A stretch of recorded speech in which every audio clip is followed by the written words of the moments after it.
পাখির শীতকালীন খাবার বানিয়ে ফেললাম। দিলাবের বাস থেকে আবার হাজির হয়ে গেলাম। শীতকালীন পাখির এগ ফুড আমি প্রায় 20 দিন পরে পাখির এগ ফুড বানাচ্ছি।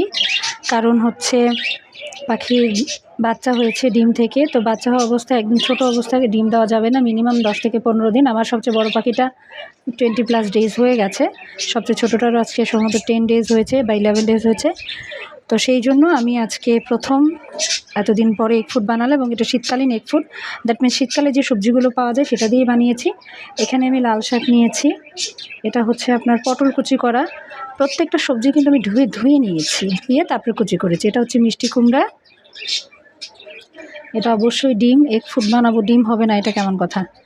ডিমের সাথে আমি খুব সামান্য পরিমাণে ডিমের খোসা গুঁড়া করে নিয়েছি, খুব সামান্য। ডিমটাও পরে আমি হাত দিয়ে আরেকটু হয়তো বা একটু ছোটো ছোটো করে দেব।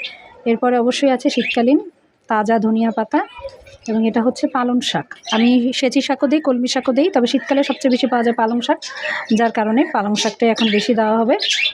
সব কিছু মিশিয়ে আমি পাখিকে দিব খেতে।